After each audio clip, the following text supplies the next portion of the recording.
නමෝ තස් භගවතු වරහතෝ සම්මා සම්බුද්දස්ස ඒ භාග්‍යවත් වූ අරිහත් වූ සම්්‍යක් සම්බුද්ධ රාජෝත්තමයන්න් වහන්සේට මාගේ নমස්කාරය වේවා. සාදු සාදු සාදු.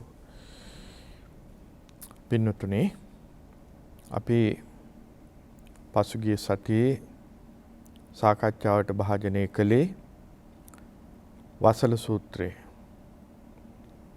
මම ඔබට එදත් මතක් කළා මේ වචනේ ඇහෙනකොට සමහර විට පුංචි අපහසුතාවයක් දැනෙන්න පුළුවන් කියලා. එහෙම ඇති කරගන්න උවමනාවක් නැහැ. මොකද අපි වචනේ ASCII හැංගෙන්න උවමනාවක් නැහැ. මේකේ අන්තර්ගතය පිළිබඳව අපි කල්පනා කරලා බලන්න ඕනේ. ඇත්තට මේකේ හරි වටින ධර්මකාරණා රසක් අඩංගු වෙලා තියෙනවා මේ සූත්‍රය තුල. බුදුරජාණන් වහන්සේට ඕන කළේ උන්වහන්සේගේ මුඛ්‍ය පරමාර්ථයත් මිනිස්සෙක් හොඳ මිනිස්සෙක් හදන එක. හොඳ මිනිස්සෙක්. ඒ හොඳ මිනිස්සයයි කියලා කියන්නේ ආධ්‍යාත්මයේ හොඳ වෙන්න ඕනේ. අපි මිනිස්සු ගැන ඕන තරම් කතා කරනවානේ. සමහර වෙලාවට හොඳ කියන වචනේ අපි එක එක්කෙනාට මනාප අමනාප හැටියට අපි යොදා ගන්නවා. නමුත් බුදුරජාණන් වහන්සේ එහෙම කළේ නැහැ. උන්වහන්සේට නිර්ණායකයක් තිබුණා. මිනුම් දණ්ඩක් තිබුණා. ඒ අනුව තමයි උන්වහන්සේ වැඩ කරන්නේ. එතකොට මේ වසල සූත්‍රය දේශනා කරන්නට හේතුව අපි ගිය සතියේ සාකච්ඡා කළා. බුදුරජාණන් වහන්සේ සවැත් නුවර ජේතවනාරාමේ වැඩ වාසය කරන අවස්ථාවේ පෙරවරු කාලේ පිණ්ඩපාතේ වැඩියා. ඒ පිණ්ඩපාතේ වැඩ පිළිවෙලාවේදී අග්ගික භාරද්වාජ කියන බමුණගේ ගෙදෙට්ටත් උන්වහන්සේ වැඩියා. මේ බමුණ එදා අග්ගි හෝමය, ඒ කියන්නේ ගිනි දෙවියන් පුදන්ට සියලුම කාරණා ලෑස්ති කරගෙන ඉඳලා තියෙනවා. ඒ බමුණන්ගේ සාමාන්‍ය ස්වභාවය තමයි ඒ බමුණ දැන් ওই කුල හතරක් බුද්ධ කාලේ තිබ්බනේ. ශාස්ත්‍රීය, බ්‍රාහ්මණ, වෛශ්‍ය, ශූද්‍ර කියලා. දැන් මේ බමුණෝ මහා ලුකුවට හිතාගෙන හිටපු අය. ඒකට ඒගොල්ලෝ ගරු කළේ ශාස්ත්‍රයන්ට විතරයි. වෛශ්‍ය, ශූද්‍ර මේ නැත්තම් ඒගොල්ලෝ හෙලා දැක්කා. ඒ නිසානේ බුදුහාමුදුරුවෝ නිර්දේ ලෙස ඒ ක්‍රියාදාමයට පහර දුන්නේ. ඒ කියන්නේ කුල ભેදයට පහර දුන්න එකම ශාස්ත්‍රවරයා බුදුරජාණන් වහන්සේ. එතකොට මේ අග්ගික භාරද්වාජ බමුණා මේ යාග හෝමේ ගිනි දෙවියන්ට පුදන්ට මේක සූදානම් වෙලා ඉන්න අවස්ථාවේ සමහර වෙලාවට ඒ කාරණා සිදුවෙන වෙලාව වෙන්න පුළුවන්. මොකද පෙරවරුවේනේ. එතකොට මේ බුදුහාමුදුරුවෝ තමන්ගේ ගෙදෙට්ට මේ එනවා දැක්කහම බමුණට කේන්ති ගියා. හේතුව මොකද මේ දෙවියන් වෙනුවෙන් කරන දේවකාරයකදී මේක අපිරිසිදු වෙනවා. මොකද අපිරිසිදු වෙන පුද්ගලයෙක් මේ ඉන්නේ. ඒත් බුදුහාමුදුරුවෝ ගැන හිතාගෙන හිටියේ එහෙමයි. ඒ නිසා බොහොම තදබල වචනයක් පාවිච්චි කළානේ. తත්‍රේය මුණ්ඩක, తත්‍රේය සමනක, తත්‍රේය වසලක තිට්ටාහයි කියලා.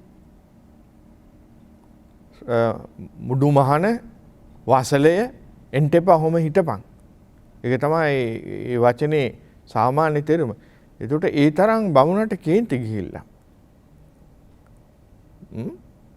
බුදුරජාණන් වහන්සේ පස්සේ බමුණගෙන් පෙරලා ප්‍රශ්න කරනවා, බමුණ මේ වසලේ කියන්නේ කාටද කියලා නුඹ දන්නවද? වසල කරන ධර්ම. එහෙම නැත්නම් පුද්ගලයෙක් වසලේ බවට පත් කරන ධර්ම මොනවද කියලා ඔබ දන්නවද?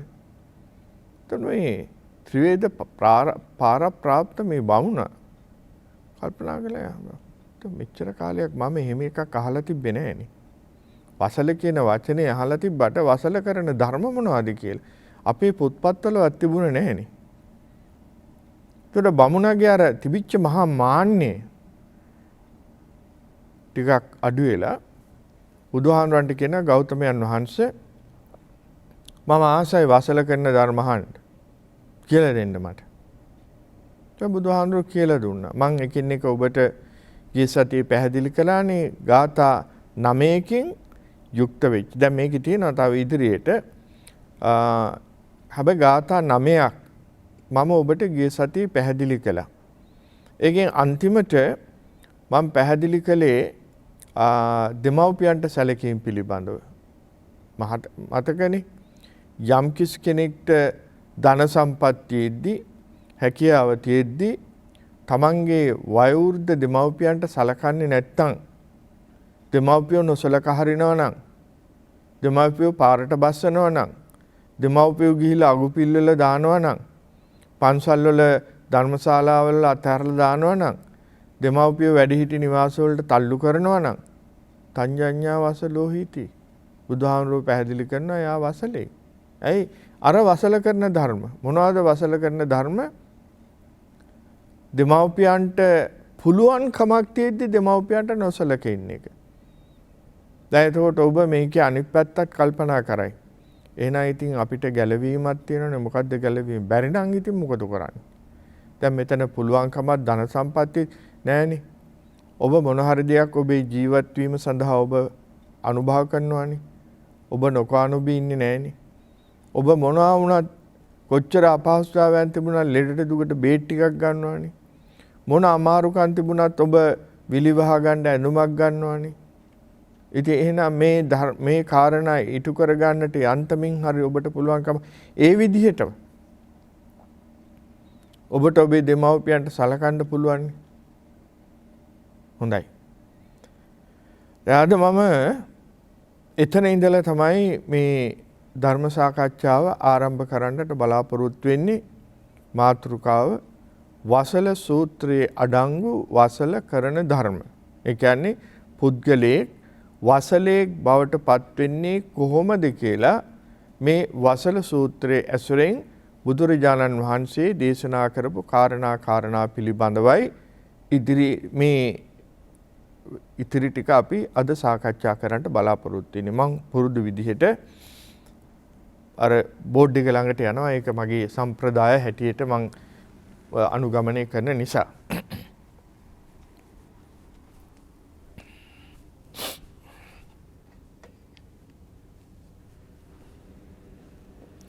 හොඳයි. ගිය සතියේ මං කියපු කාරණේ ඔබට දැන් අද නැවත මතක් කරන්න. යෝ මාතරං වා පිතරං වා ජින්නකං ගත යොබ්බනම් පහු සන්තෝන භරති තඤ්ඤඤ්ඤා වසලෝහිති.